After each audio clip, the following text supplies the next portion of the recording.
All right, well, I'd like to thank everybody for coming tonight. We're going to be talking about some different therapies that may be options, especially more advanced options that for people who are dealing with chronic back pain, chronic leg pain, and go over those things. So the goal tonight, we're going to be learning about chronic pain options. We're going to be giving you some ideas of things to ask your pain doctor or ask at your next appointment. And also what therapies may be the best options for you, for your personalized care. So, next slide. So typically, when I see someone in the clinic, I'm breaking down the pain into different components and saying, okay, is this an acute pain, is this a chronic pain? Typically we quantify chronic pain as something over 3 to 6 months. And that's the majority of patients that I see. They've been dealing with this pain, they've already seen their primary doctor, they've maybe seen a neurologist, maybe seen a surgeon, and then they come to me afterwards. And then we'll break it down into, is this more of a mechanical pain or is this more of a neuropathic pain? So mechanical is pain that's worse with moving, so arthritic type pain. When you move that joint, that's going to cause pain in that joint. Neuropathic pain, on the other hand, is from the damage to a nerve or from compression of a nerve or something is abnormal with that nerve. And typically those symptoms you'll have, they won't be necessarily triggered by emotion. They can have a trigger or they just come on out of the blue. You just have a shooting pain or you have a stabbing type pain. Or there's some associated neurologic symptoms, either numbness, weakness, maybe some pins and needles type sensation, what we call kind of a paresthesia type sensation, or it's shooting and burning in nature. So those are kind of differentiations between the mechanical type pain and neuropathic pain. Next slide. So the goal, of course, for everybody is we don't want to just treat pain, we want to get people back to function. We want to get you back to improving your quality of life, getting back to things that you enjoy doing, and we want you to be able to perform your basic daily tasks. We want you to be able to be productive at work, and you know, it's one thing just going through the motions, but you know, if you're dealing with pain, that can really be encompassing and really prevent you from giving your full attention to something, or playing with your children, your grandchildren, being able to do the outdoor activities that you like doing, gardening. I know we talked about gardening, doing different arts, crafts, and being intimate with your significant other. So all those things are important just for your quality of life, for your overall well-being. Next slide. So typically, the treatments on the top here, most people have had when I've seen them. They've had non-steroidal anti-inflammatory medications, which can be very helpful. The problem is any medication comes along with some extra baggage potentially. We don't want to be on those long-term because of potential side effects. Same thing, physical therapy, it can be fantastic, and I really endorse physical therapy. It actually surprises a lot of patients on how helpful it can be. TENS unit, which stands for transcutaneous electrical nerve stimulation, those can be very helpful as well. Minimal side effects, so again, if they work well, we want to utilize them. Opioid medications, a lot of you probably heard of the opioid epidemic that we're dealing with. That's where we want to try to find alternatives to narcotics and opioids, because again, they come along with some extra baggage and sometimes not so good, some adverse side effects that come along with them, and potential addiction issues are a problem with them. So the treatments on the bottom are a little bit more advanced, and some may have been introduced to those, but there's drug pumps. Now these contain medications in the pump, and then there's a catheter that's placed right around the spinal cord area, and the medication is actually dispensed right into the area, and that's where all the pain receptors live, is in the spinal cord and brain, so that's where the medicine is directed into. So we're able to use, typically the most common are narcotics, are opioids. There are other medications that are non-opioids that can be used as well, but probably the vast majority are still opioid medications. Now, the advantage is we're able to use a much smaller concentration and dose of opioid, so overall there's less side effects associated with it, but it still is a narcotic. Surgical intervention, so some people, they've already had surgery, and the surgery may have helped to address some instability issues, the arthritis, remove bone spurs, things like that, but there's still pain that you're having either from damage that's been done prior to the surgery, or it's not as easy to cut out surgery as we would hope it would be. So it's a lot of times it's more complex than that. And then nerve blocks, and those are the things that I do, different nerve blocks, injections, epidural steroid injections, various, blocks that we can do that can help to both diagnose and treat the pain. Next slide. So we're going to talk about 3 different treatment options. The first one, radiofrequency ablation. The second is the indirect decompression, or the vertiflex spacer, and then spinal cord stimulation. So we'll start with radiofrequency ablation. So the radiofrequency ablation uses a heating probe to ablate a small nerve and block the conduction across that nerve. So it's a minimally invasive procedure. It's typically, if other treatments have failed, then we'll move on to that treatment. So if people are already on medications, or they've had steroid injections and they're still having pain, then we can move on to something that's a little bit longer lasting by ablating that nerve. And first, before we do the ablation, we need to confirm that that's where the pain is traveling through. So we have to do what's called a diagnostic block, which we do an injection, put numbing medicine around that small nerve that we're planning to ablate, and see if that takes care of the pain. Now that can last for a day or 2, or it can last, but typically the diagnostic portion is for that first day or 2. And that tells us, yes, if we block that nerve, if we block it longer period by doing the ablation, then that's going to last 6 to 12 months or longer. So it gives us an option of doing something that's going to last a longer period of time. And this is those nerves, those pesky nerves, they try to regenerate with time. So the pain can come back, and we can repeat the ablation if necessary. So that is something that we can do. So the typical areas that we'll treat, the back and neck are probably the most common. We can also do the knees and hips. Please.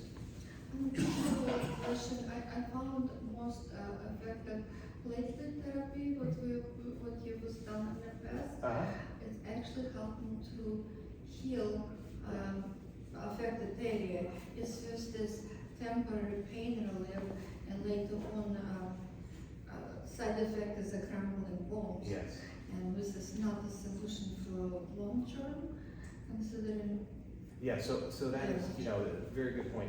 We are using more regenerative medicine options, platelet-rich plasma or stem cell type therapies, to last longer, to try to actually heal the area. So again, this is one of the downfalls of that is that the insurance doesn't pay for that in a lot of cases. So that sometimes becomes financially restrictive in some cases. But this, again, now the average is 6 to 12 months or longer that people respond. Now I have people that respond for 2 years, 3 years, 4 years, longer than that. So it just varies on the duration. So now if things aren't lasting long enough, then we look at what are some other things that we can do to provide longer term, treatment. So good point. Okay, next slide.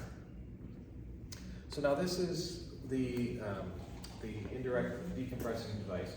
So this is the vertiflex procedure, and you can see this little titanium spacer. So it has the arms that go around these are called the spinous process of the vertebral body, and that fits around there so it doesn't move into place. But what it does is it prevents the spine from basically extending at that segment. So it prevents it from going back, and when you extend, that actually narrows down the canal where the nerve root comes through. So by doing that, it's like you're sitting down, and that segment is sitting down all the time. So typically people who have pain as a result of spinal stenosis, which is this is used for, and we'll see that, actually, why don't we see the next slide. Typically you have pain when you're standing and walking. That's the kind of classic presentation, is people will have to get a shopping cart when they go to the store, because you have to get in a flex position to help get, almost like you're in a half seated position. So, and if you're standing up straight, you have to find a seat, or some people will crouch down or lean over on something, anything to get your body flexed to open up those canals. Because as I was saying, when you extend or when you're standing up straight, everything gets narrowed down. So what that little spacer does is helps to keep that space open. So it's a same day procedure, and we'll go over that a little bit here. But these are just some quotes from people, and you know, the first one there, the sciatic pain in my legs was so severe, I couldn't walk more than 100 feet without having to sit down. So that's pretty typical. Yes. I do have a question because I actually now have to use walker. Yeah. And for this pain management that I receive, like a edge of pain, and I'm pretty much in the level of pain about 7, and I use mostly walker. But I don't know if I have a car. And the walker will get you in a flex position. That's what a lot of people will use, a cane or a walker just to get bent a little bit at the waist, because that helps to open up the spaces and takes off the pressure. Sit down when I cannot move forward. Yes. I mean, how complex to get something like that to place, because I have a in the spine where it's narrows and like collapsing. I've got it. And that would be something that would be assessed by the physician to see if there's space to, you know, mainly if you haven't had surgery at that level, then likely you'd be a candidate to put the spacer in, because the spacer goes, let's go to the next slide. So the spacer goes in between these bones, which all the narrowing and everything that's happening is up more around where the discs are and where the nerve roots are. But since this is an indirect decompression, we're able to put it back behind here, which is very easy to access, and put it to just serve as a block to prevent that. So it doesn't prevent your range of motion forward, it just, at that one segment, it prevents it from extending. But it doesn't, it's only, again, usually at one segment, it can be up to 2 segments. So it doesn't really affect your range of motion significantly, especially because your body's already restricting you from doing certain things as a result of the pain. So this is a good alternative. And it's actually like when helps when spine hold on more straight and not feel pain from its collapsing and pressing onwards. So this is typically for spinal stenosis. So it's a very specific indication. So it depends on the condition that you're dealing with. But if you have spinal stenosis and stenosis just means narrowing. If you have a lot of stenosis at one particular level or even 2 levels, then we can put these spacers in. Typically, we'll do diagnostic blocks as well beforehand, just to make sure to see if you're responding. And I'll usually do epidural injections or a diagnostic block, and if people say, "Wow, that worked well, but it doesn't last long enough," then this is a great option. So, but we can usually see on the imaging how much narrowing there is. So, but this is, and again, there's a picture here. This is a picture of a healthy disc and healthy vertebral level. And this is where the spinal cord is, right in the center, and then the nerve roots come out from the side. But with spinal stenosis, if the disc gets bulging back, where you have some arthritis in these joints, all of a sudden that area where those nerves come through gets shrunk. It gets crunched down. And then if you add on now you're standing for any period of time, that narrows it more, then that's when the symptoms typically come on. Now, as it advances, you can have symptoms when you're sitting, standing all the time. But typically when it first starts, it's primarily standing and walking. I think I covered most of this. It seems like arthritis making this worse. Yes, they are, and there's a lot of factors that play into it. Typically arthritis, degenerative disc disease, disc bulges, all that creates narrowing of that canal. Because we're only born with a certain diameter of canal for those nerves to go through. And so if you start crowding those nerves, then that creates the problem. Thank you very much for answering, because I have all of it. Yeah, so again, and the procedure itself it's relatively, minimally invasive. It's FDA approved. It's through a small incision, and the incision is typically the width of my thumb. So it's a small incision. It's a day procedure, and it doesn't require any fusion or removal of bone. So it's just a spacer that's put in place into a space that's already there. It's a relatively quick recovery, and the risk of infection is relatively low. So this is a device that can provide long-term relief, and to this point, since 2016, there's been over 10,000. It's probably more than that, I would imagine, much more than that at this point. So, but this is, again, the picture of the spacer in place, and this is depicting, you have this irritated nerve root in a small space, and then once the spacer is put in place, you can see that it almost jacks it up like we were talking. It keeps that open so that nerve isn't getting crunched down. So, So, and these are some real patients. This is Bill, 77 years old. He had no more leg pain, which was killing him from his hip down to his ankle, and that was completely gone after the procedure. And then Gloria at 75, she was able to go to a butterfly garden and walk around after her procedure, which she hadn't been able to do beforehand. So a couple just statistics with the Vertiflex procedure. 9 out of 10 of the patients were satisfied with the procedure. So, and these are all based on clinical studies. And then 85% were able to drop their use of narcotic medications. 81% improved overall function, and 75% had reduction in their leg pain symptoms. So there's a significant amount of relief from the symptoms related to the Vertiflex procedure. So, and this was over 5 years, great, yeah, 5-year data.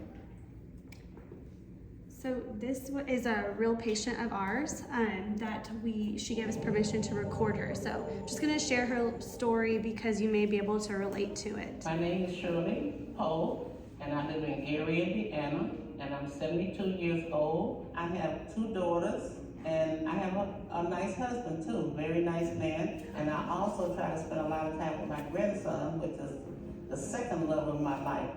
I like to sometimes cook occasionally, especially when it's kind of the fall of the year, and I go and pick the tomatoes fresh.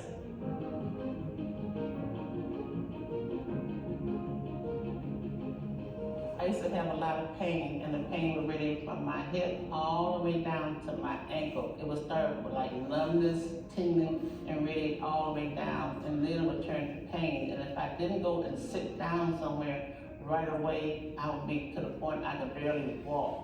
When I used to go out and about, I was always just kind of concerned about the discomfort. And when I would go places, I would always kind of look around, even before the pain or the discomfort would start with me, I would go in a store or wherever I was at. I'm scoping and looking to try to find somewhere to sit because I knew eventually I was going to feel uncomfortable. I've had this pain for at least maybe 10 years before I had the Vertiflex procedure. And I would go into work, and the first thing I would do is take pain medicine. And I noticed as time went on and I started getting a little older and older, the pain began to become more intense. And also I noticed it was starting to become more frequent.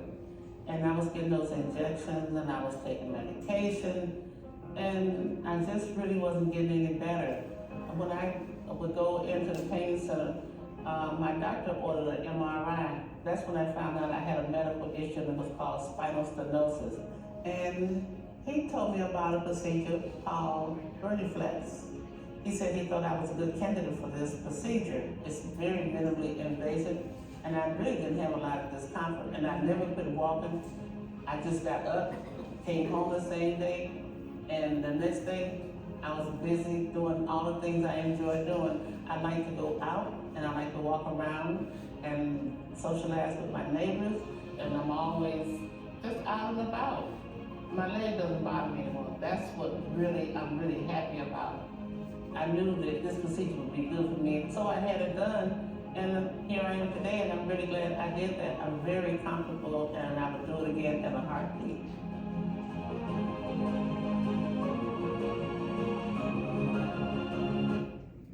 And she's standing up nice and straight. She is. So that's the typical presentation. So I'm gonna Yeah. connect to that. So, so we'll talk about spinal cord stimulation, and if there's any other questions, you guys can ask me at the end as well.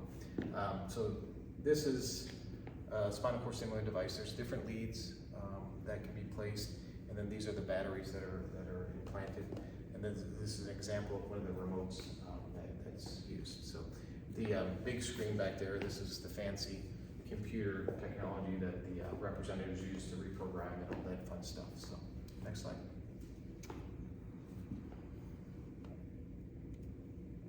So typically, who's going to benefit from the spinal cord stimulator? And typically it's patients who have neuropathic pain in their back and legs. They may have had previous surgery and they're still having ongoing pain. They have the chronic pain that's been treated for more than 6 months, and it's persistent, and it may be refractory to other types of treatments or injections. And then there's also a condition called complex regional pain syndrome or reflex sympathetic dystrophy. So these are different neuropathic pains, different nerve type conditions. They respond very well to the stimulator as well. And typically, if you're taking medications, but your pain is still high. So if you're starting out with a 9 or a 10 out of 10 on pain, and you take medications, but maybe it drops it down to a 7 or 6, then this is, typically the medications can be helping, but they're not helping enough to really get you back to what you want to do, to getting back to your function. You've already tried physical therapy, some of these things that we've talked about, 10-unit epidural steroid injections, even the radiofrequency ablations. Typically, we're going to try the conservative things and advance and get more aggressive as we need to. But if those other things work, there's no reason to go on. But if they don't, we have other options. And then when spinal cord stimulator therapy is often considered when either medication or surgery is not an option. And there's patients that either medically they can't have surgery, so it's a good option, or they just don't want to have surgery, or if they can't tolerate medications, they have side effects, or they interact with other medications that they're on, then it's a great option. Next slide. So surprisingly, spinal cord stimulator treatment has been around for over 40 years. So this has been something that has really advanced, come into the mainstream probably in the late 90s, early 2000s, and has been progressing since that time. It's FDA approved, it's a non-drug therapy, so there's no medication in the leads, it's only electrical signals that are used. And it's, especially with the opioid epidemic going on, really we've seen a significant decrease in overall medication use by using this therapy. So that's been a really added benefit. Most insurances, including workers' comp and Medicare, will cover the procedure, and there's always new technology coming out. It's always advancing, and there's always upgrades and different options and new therapies that just like computers are advancing on a daily basis. So, yeah. Please. So the question seems like it's looking very different from what I have a metal ones inserts, and that's what restrict me from having MRI when I need. So, so now they are MRI compatible. Yeah, and you was talking about it's now plastic can be, and I'm good candidate for that. And now it's really actually possible. Ask me one more time. I'm sorry. When I was have my implants done, it was two metal the leads? Yes, and this is not allowed me to have MRI. It's only CAT scan. And when you was explaining for me before, coming in the market new devices with this plastic would allow to have MRI. Yeah, so they still have metal in them, but you're able to have MRIs with certain components. Now, with the system, if yours isn't MRI compatible, then it would have to be upgraded to do that. But that would be a potential option. We can talk about that and see what options there would be. Yeah. Thank you. You're welcome. Go ahead, next. So now we're going to play a little video that really gives you a good introduction and overall how the spinal cord stimulator works. So it's a nice little video. If you live with chronic pain, you know how all-encompassing it can be. It robs you of the things you love to do. It strains your relationships. It makes even the smallest tasks unbearable. And no matter how many procedures you've had to endure, or medications you've been given to try, we know that one-size-fits-all therapies may not give you all the relief you need. Boston Scientific's spinal cord stimulation therapy is different. Spinal cord stimulation, or SCS, is a safe, drug-free, FDA-approved pain management therapy that's clinically proven to help reduce chronic pain. And with Boston Scientific's SCS systems, your therapy can be personalized to your unique needs and preferences. Here's how it works. When you feel pain in your back or leg, for instance, it's because nerves from that part of your body are sending pain signals through your spinal cord to your brain. It happens in a split second, so it feels instant. But the truth is, you don't actually feel pain until your brain receives a pain message from the part of your body that hurts. SCS is designed to interrupt those messages using a small electronic device called a stimulator and thin, flexible leads. Similar to a pacemaker, the stimulator is implanted under the skin where it generates mild pulses. Those pulses travel through the leads to nerves along the spinal cord and interrupt the pain signals en route to the brain. Most SCS systems replace the feeling of pain with something called paresthesia, a kind of soothing sensation that can reassure the patient the therapy is working. Other SCS systems produce no paresthesia. Boston Scientific's SCS systems offer both options, giving you the flexibility to choose from a range of sensations, or, if you prefer, no sensation at all. Boston Scientific's SCS systems can also deliver more than one type of stimulation at the same time, even to multiple areas, giving us a better chance of finding the right treatment for your particular pain. Results of a clinical study show that when patients can choose between multiple therapies in one device, they achieve better overall pain relief. Another great thing about SCS is that you can do a trial with a temporary system first to see how it works for you. Your doctor will position the leads in your back and then connect them to an external stimulator that's worn around your waist. For the next 3 to 7 days, you'll be able to test drive the device, experiencing what SCS feels like as you walk, sit, sleep, and just go about your life. Most people who try a Boston Scientific system feel significant relief. In fact, in a recent clinical study, more than 90% of patients who tried our system decided to go forward with the implant. Over 96% of patients said they would recommend Boston Scientific's SCS systems to other people suffering from chronic pain. In another study, patients with severe back pain reported an average drop in pain score of nearly 6 points, even 2 years after getting a Boston Scientific SCS system. The effective, long-term relief from chronic pain your Boston Scientific SCS system provides can help you reclaim your life and many of the activities you used to enjoy. Talk to your pain doctor about SCS. Learn about the benefits of multiple therapies and personalized pain relief from Boston Scientific. For more information or to find a pain specialist, visit. Great, so that's a fantastic overview to really give you some information about it. So, When my son and I were on things, we had a lady pull out in front of us. so these are some other videos, but what we can. So basically, one of the most important components of the stimulator is being able to do the trial. So the trial is what I do, and so that's putting, just like they were saying, putting those leads in place, and that provides you a test drive to see how is this going to help with your pain. You also get to experience it firsthand, what it feels like. You get to get your hands on the remote and play with the programming and try different things. So that really gives you some insight to what it's going to be like having it for a longer term. So I think that's a critical component, and you know, that is where we can get a lot of questions answered and see, okay, is this helping with your pain? Is it overall, is it helping with 50% or more? And even we're looking for higher than that. You know, we'd like to see 60, 70, 80, 90, 100% relief. But sometimes more importantly, is this helping you with your daily activities? Is this helping your quality of life? Are you able to get back to doing the things that you haven't been able to do? So are you able to reduce the amount of pain medication that you're taking? And can you sleep better? Or is your mood better? You know, overall, globally, how is this affecting you? Because those are all very important factors. If we just look at pain, that's a component of it, but we want to see that, okay, you're not just laying in bed all day, you're actually able to get up and do the things you enjoy doing.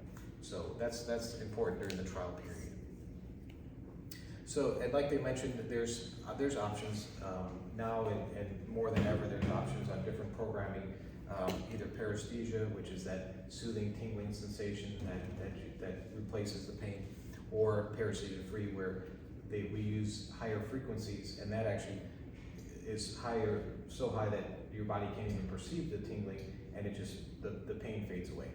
So, or you can do the combination of both. So that really gives us some ability to personalize the treatment to what the patient prefers and what works best for the patient.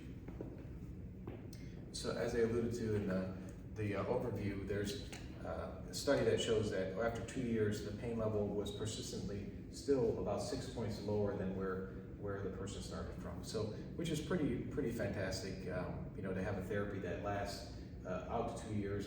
And I've seen this in my clinical practices. Typically, we see that this lasts for several years. Now, one of the important things is getting, you know, the programmability and getting the tweaking to make sure that you're getting the most effective treatment from the device, because there's so much programmability built into the device that you can really fine tune it to what works best for you. Next slide. Great. So that's basically. I'll open it up for any questions. I've got 2 or 3 questions. Please. Going back to the vertiflex. Okay, I'm really interested in that. Now, when they go in there and place that in there, I've also wanted to ask, and I haven't, can't they go in there and grind the bone that's touching the sciatic nerve that's bothering me? Mm-hmm. So that'd be 2 separate procedures. So typically with the vertiflex, it's just a spacer to put in place. So if something more needs to be done, then they can do minimally invasive procedure to actually go in there, remove the bone spurs, open things up. But sometimes that's not necessary. Sometimes that's, you know, once you open up the space, then that relieves enough pressure. Now, but if it's too advanced, then it may have to go in there, and typically they'll do what's either called a partial laminectomy to remove some of the bone, or they go and remove those bone spurs. So it's a little bit more involved to go in there and start removing bone. But that's, again, if that's a better option based on your symptoms and your MRI findings and imaging, then that may be the more appropriate choice. Okay, well, the symptoms are With the shopping cart? yes, Yeah. all He that. walks it online. So that's- I walk down the block, I can sit here. Yeah. Okay, so that's probably what I've got. Yeah. Now, next question is, do you or your office make that procedure?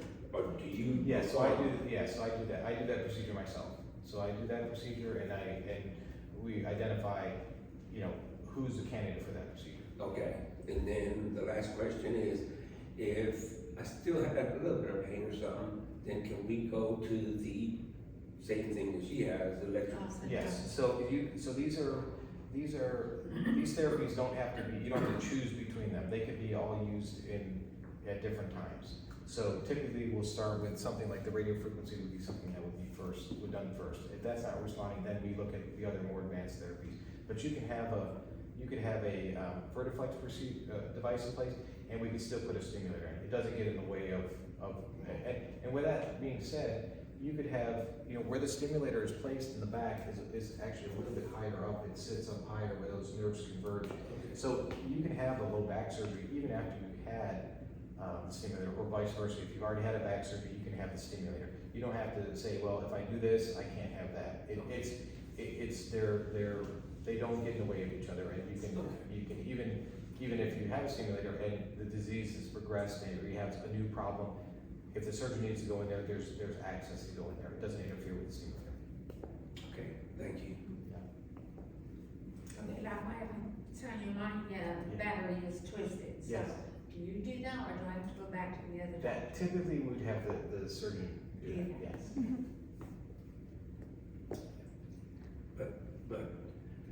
But we would troubleshoot it beforehand. We would troubleshoot it beforehand. Okay. So that's something that we can see if there's some things we can do with the charging Okay. to address that before having to have a surgery prevention. Okay, because I was gonna ask, since you haven't had nobody look at it for the past No. 4 or 5 Yeah. years, Yeah. We do that first. why don't you get it checked out and rebuilt? Rebuilt? Well, Yeah. tuned up. Tuned up, there you go. Get your 60,000 mile service. Please. I had a question.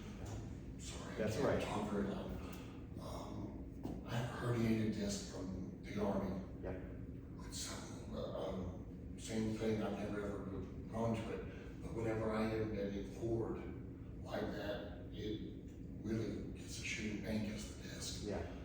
Is it possible that one of those for So the Vertiflex, the Vertiflex is really indicated for spinal stenosis. If you're dealing with a herniated disc, whenever we lean forward, that actually puts more pressure on the disc. So that wouldn't, the Vertiflex wouldn't necessarily help with that as much. So there's other treatment options that, would help with that. Thank you very much. Well, this is already answered my own Yeah. question. I have a question about my spinal cord stimulator. One question you answered, the lady already asked if a battery is going to happen to be moved. Yeah. And I understand it can be repositioned. But if I like to switch to the plastic option, as opposed to the metal, in order to have a MRI done, because I in the past needed it with my MS symptoms, and now I cannot have Yes. it done. So that, and that we could assess to see, because, now, correct me if I'm wrong, it would depend on the leads, on how old the leads were, but if the system was upgraded, we could determine if you were MRI compatible or not. So the batteries, the new batteries, even though they are metallic, but they are, the system is MRI compatible because they have done things to make sure that they're safe to have MRIs. Most leads, like most of the existing leads, so we would just replace the battery and then keep your leads that are in your back. We wouldn't have to replace those. They just take out the old battery, put a new battery into the pocket that you already have, and connect your leads, so we don't have to mess with them. Most of the leads are what we call retrograde, where they can be MRI compatible with the new battery, so that we don't have to mess with the leads. But we'd have to make sure, just because I think there's only a couple leads that were implanted with our first generation system that wouldn't work. Or if you had what's called splitters, which is not so common. Yeah. So, but we could find that out. Yes. And it's kind of like, I believe 16 different impulses go like in my mid back, and it's not reaching one area. Yeah, it sounds like it's probably a person. And another one go over my neck implant, and this is I not found very useful, because when I cannot have use of my hands, because it's I will have its tremors. We probably need to look at first again reprogramming, just checking, because some of the high frequency programs you wouldn't necessarily feel that. Okay, and this is what's really good. You mentioned I can actually not feel intensity, because before my type is actually have a frequency and intensity increasing, and this is what make me after a while, if I have like cut off it, I feel like my leg is trembling all the time. Yeah, and that's generally if it's either too high or sometimes just from having it on too long, you can feel that sensation. But typically we don't see that as much with the paresthesia-free This programming. new one is better. The new one. I'm So really that's- interested in it. At the same thing. So that would be, so he would assess again your current system, and if you got the battery upgrade where they just swap the battery, you can get the new programming where you don't feel paresthesia. We can look at your current Make sure system. we get you guys in. Yeah, we may be able to do that with your current system too, where you don't feel it. Oh, it would be wonderful, because I have a controllers with about size like that. It's got 4 programs in it, but we're like looking like a dinosaur type, Oh, We're she not has- looking like that nice Oh, yes, thin and yes, so stuff. Yes. I think it's So a it's a third generation. Yes. Yeah. So things have advanced, and that's again the beauty of the simulators. There's a lot of programmability, and just modifying it. A lot of times you don't have to have necessarily an upgrade or have a survey. And we would try to do, of course, everything before having to replace the battery first. But we have that option if we're not making progress, or there's other things that that are preventing you from utilizing it to its full benefit. Oh, this is wonderful. Yeah. Thank you for the answers, because I'm already in the late stages, especially when my battery unmoved. Yeah. I mean, and with all the sensation, if I cut off it, and when it's cut on, because lower pain is high, I increase in my intensity, and when I feel it all the time like that. And you're Yes. you have that fine line. So okay, very good. I was not using this lately because of that. It's why I'm here to kind of clean up with this. I'm just joking, but I could have sworn she glowed in the dark. She got it. I'm just joking. My husband called me bionic wow. That important not to sort of push wrong buttons to not have a bias curves. This is a joke, of course.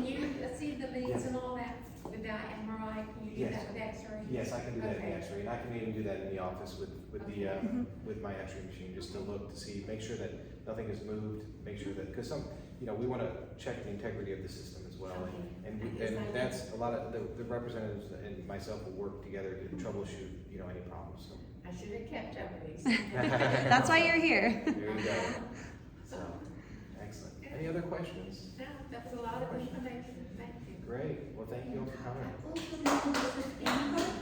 Also, like inside the spine, I know my leads are anchored, and sometimes when I wasn't feeling symptom, like with stimulation traveling, I had to lay down on the bed and slide down So- to make sure it's moved to right place. So with to see this- the symptom, well, like with a this stimulator, impulse. when you have the stimulator in place, I don't know if there's a slide that shows some leads. No, I don't think we have. So where the leads sit is in the back of the spinal canal. So you have the spinal cord, and then you have spinal fluid, and then you have the sheath around the spinal fluid, the spinal sac. The leads sit outside of that spinal sac.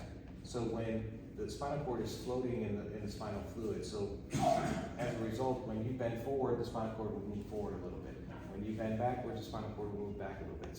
So when the leads are in place, the intensity, usually it's more early on when you first have things in place or during the trial.